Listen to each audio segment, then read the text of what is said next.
Hello.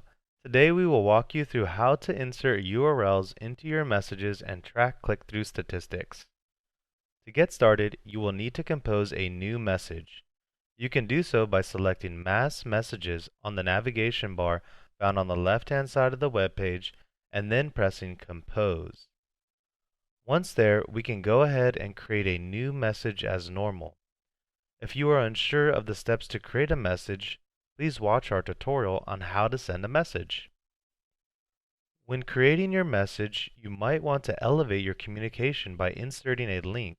To do so, you have two methods to insert a URL.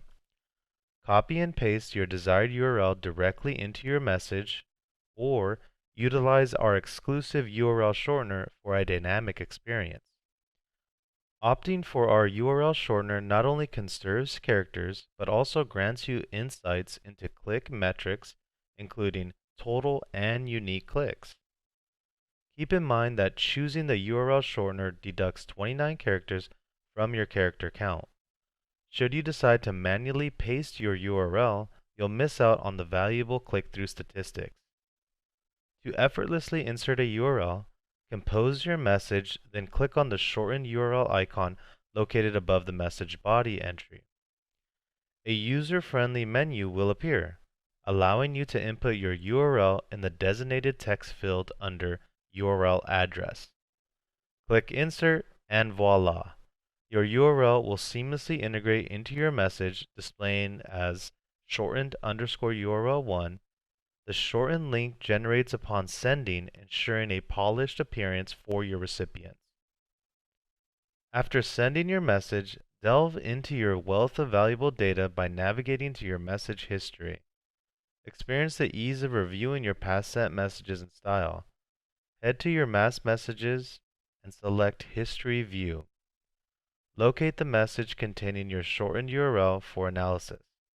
In this exclusive view, reveal the reporting provided just for you. Review in the table under Text Message Click-Through Statistics. Here you will find the following. Click Rate. This is the percentage of contacts who have opened your shortened URL. Unique clicks. The number of unique clicks for your URL. The maximum number of unique clicks that you can have will be the total number of contacts you attempted to send a message to. Total clicks. This is the total number of non-unique clicks. For example, if a contact clicks the shortened URL twice, then your total number of clicks will increase by 2, and your unique clicks will increase only by 1. Average clicks per person. This is the average of clicks calculated by the total clicks of the number of contacts that you have sent a message to. Elevate your messaging strategy by actionable insights, because every click counts in your journey to success. This is how you're able to insert a shortened URL and review your click-through statistics for your outbound messages. Thank you for watching and have a nice day.